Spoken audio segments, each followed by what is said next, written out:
Hello and welcome back to the SN Podcast, Episode 8. It's Sam and Dom. Cross is still out with a sickness, and today we will be talking about the Steelers versus Lions 1 o'clock matchup on Fox. This game involved the winless Lions and the 5-3 Steelers, and it took place at Heinz Field. Like I said, it was at 1 o'clock. All right, before getting into anything, what did you think was going down before the game even, or not before the game, at the game? Did you think the Steelers were going to get, No. Listen, they were going to get torn up a little bit? Listen. It worried me that Big Ben was out because of COVID. So when he got put out because of COVID. Also, before we get into this topic, before I answer this question, we wanted to tell you guys this will be an all sports channel from now on. No more other topics. We're going to stick strictly to sports. We've tried it out over the last 7 episodes. We've gotten mixed feedback. So, in our best podcast were shown to be sports. And now that Cross is not here, it kind of gives us an opportunity. Though when he is back, we still will be talking about sports. So, no, Big Ben being hurt kind of worried me a little bit because I don't like Mason. I don't think Mason Rudolph is that good of a quarterback. I'm not a fan of him. He's pretty average all the way around. He doesn't have anything really good about him, but he's really not bad at anything except, his deep. I don't even know. His deep ball. I don't even think his deep ball is that bad. It's just the ball in general. I just don't think he throws a good football for some reason. He doesn't have great vision either. No, he doesn't. He threw an interception early in the game that kind of, if we go down the field and score again, we're up 14, and I don't think the Lions can come back from that. Yeah. But no, I wasn't really worried because, again, they are the winless Lions. They haven't won in a year and a half. So, but what I wanted to get into was the conditions of the game. So it was very cold. I think it was 31 degrees with a wind chill. The field conditions were bad. So prior to Sunday's matchup, there was 3 games that took place on the field. There was a high school state championship game. Then the Pitt Panthers played on it on Saturday, and then Pittsburgh on Sunday. So this game, it was a really messy game. They're getting new sod put into the field this Sunday when they go to Los Angeles to play the Chargers.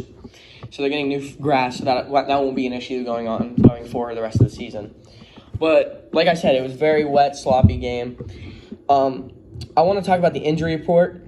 Big Ben Roethlisberger, quarterback, tested positive for COVID on Saturday and couldn't play Sunday. Pro Bowl outside linebacker T.J. Watt was injured in the second half, and former Pro Bowler Trey Turner, Minka Fitzpatrick, and Joe Hayden were all injured also in the second half, my bad.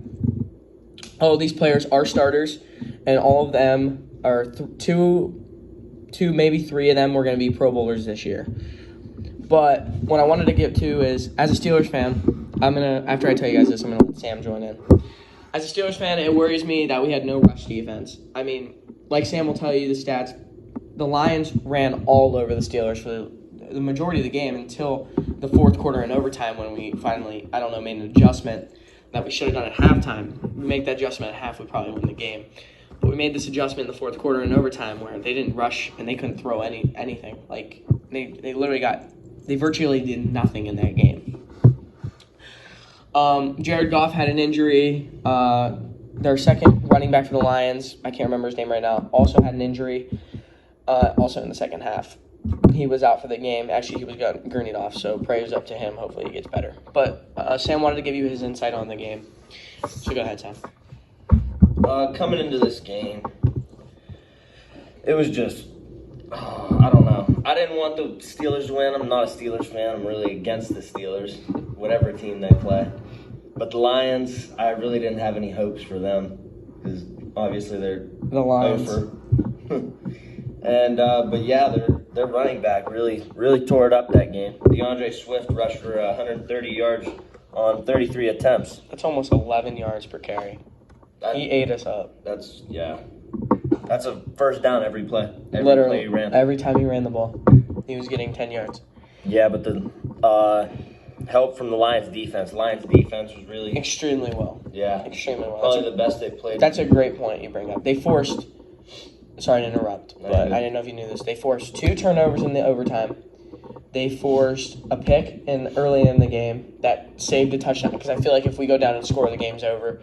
He forced a pick there, 2 overtime fumbles that really, literally, the one fumble was Deontay Johnson. He was literally streaking down the sideline. He was probably going to put us in field goal range. We were going to win the game, and he gets the ball knocked out.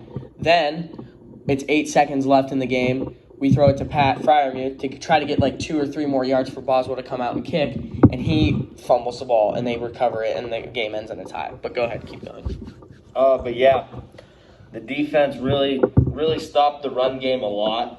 No, Pass. Yeah. It was like an even 50-50 between running and passing. They overall played decent on both sides. I feel like throwing. That was probably their best defensive game. The Lions. Or against when they played the Ravens. They should have beat the Ravens. They should have beat the Ravens. Oh, that would have been an upset. Oh yeah, that was earlier in the season. But what I also wanted to bring up was the lack of adjustments that Pittsburgh made in the second half. It kind of exposed our team a little bit. We're kind of vulnerable when we get down to bad teams. And I don't know if I'm overreacting because Big Ben was out. We had all these injuries at half. It was cold, but we were also playing in the same conditions as they were, so that's no excuse. The lack of second half adjustments kind of made the game boring to watch. It was just this boring back and forth defensive battle, and it was really boring. No team was scoring points. It was 16-16 for 40 minutes. The last 40 minutes of the game it was tied. But it wasn't a boring game though. No, I don't think it was so close. Yeah, I don't think it was boring. I don't think it was boring. I don't think that's the word to use. It just kind of was frustrating to watch as a Steelers fan. But as we know, the Steelers take on the Chargers this Sunday. That's going to be a tough game. That's a playoff team. We got to beat them. We got to beat them because Pittsburgh right now sits at 5th in the AFC North or 5th in the AFC, 2nd in the AFC North. A win over the Chargers would be huge. That would make our playoff chances go up to about 60%. We'd probably make the playoffs. And then the Lions obviously play the Browns, who just got absolutely steamrolled by New England. That was ugly. They didn't even show up. But we did want to do something, a topic that is more relatable to the audience, which is sports. And that's why we did it. But next week, I'm sure we'll have another story to talk about in sports. Another game that'll happen. Sunday game. Another big upset. Game. Something. Maybe, hopefully an upset. This has been a fun NFL season. It's been a fun NFL season to watch. But going on that note, thank you guys for tuning into our podcast. Next week will be another surprise, and make sure you guys tune in to support the SM podcast. Thanks you for listening, and see you next week. I'm here with Sam. This is Dom. Tuning off for now. We'll see you guys later. See you later.